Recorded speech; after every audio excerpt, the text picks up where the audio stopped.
Welcome to vidonko.com। আমি সঙ্গীতা, তোমাদের ম্যাথসের teacher. চলো দেখা যাক কি প্রবলেম আছে সলভ করার জন্য। 0.2101 আর 0.2222 এর কন্টিনিউশন আছে। তো তাহলে এই দুটো নাম্বারের মধ্যে আমাদেরকে দুটি অমূলত সংখ্যা বসাতে হবে। ওকে, আচ্ছা, তো এই দুটো নাম্বারের মধ্যে দেখো এখানে এটা কি হচ্ছে, এটা 0.21। ওকে, তো 0.21 দিয়ে শুরু হচ্ছে আর এটা শুরু হচ্ছে 0.22। তো এই 0.22 আর 0.21 এর মধ্যে আমাদেরকে দুটো অমূলত সংখ্যা বসাতে হবে। তো প্রথম অমূলত সংখ্যা আমরা দেখো 21 এর পরের নাম্বারটা কি আছে, 0। তাহলে পরের সংখ্যা আমরা যে অমূলত সংখ্যাটা লিখবো সেটা অবশ্যই 0 থেকে কিন্তু ওই ডিজিটটা কিন্তু 0 থেকে বেশি হবে। ঠিক আছে, তাহলে আমরা এটা স্টার্ট করি। আমরা অসংখ্য অসংখ্য মূলত সংখ্যা এই দুটো নাম্বারের মধ্যে বসাতে পারি। তো সেটা তোমাদের চয়েস, তোমরা কোনটা লিখবে, যা খুশি যেটা মনে আসবে, যেই ডিজিট মনে আসবে সেটা লিখে দিতে পারো।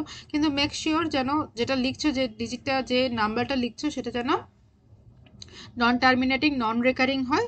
যা নন টার্মিনেটিং নন রেকারিং হলেই সেটা একটা অমূলত সংখ্যা হবে। এবং মেক শিওর যেন এইগুলো এই দুটো নাম্বারের মধ্যে থাকে, এটা 0.21 আর 0.22 মধ্যে যেন থাকে, সেটা কিন্তু তোমাদেরকে লক্ষ্য রাখতে হবে। তো তাহলে 0.21, তো নেক্সট ডিজিটটা 0 থেকে বড় আমাদেরকে নিতে হবে। তাহলে আমি 2 নিলাম। ওকে, 2, 3, যা খুশি মনে আছে, 1, 5, 6, 2, 1, 0, 0, 3, তো যা খুশি হতে পারে এরকম একটা একটা অমূলত সংখ্যা নিলাম। নেক্সট কি নিচ্ছি, 2 নম্বর নিই 0.21। দেন আবার নাও 2 এর থেকে বেশি কিছু নাও, 3 নিতে পারো, 4 নিতে পারো, 3 নিলাম আমি। 3, 4, 8, 6, 0, 1, 2, তো এরকম আরেকটা অমূলত সংখ্যা নিলাম। এটা তোমাদের খুশি, যা খুশি লিখতে পারো, কিন্তু এই যখন লিখছো তখন দেখবে যেন এটা নন টার্মিনেটিং নন রেকারিং হয়, তাহলে এটা অমূলত সংখ্যা হবে। ওকে, অমূলত সংখ্যা হবে।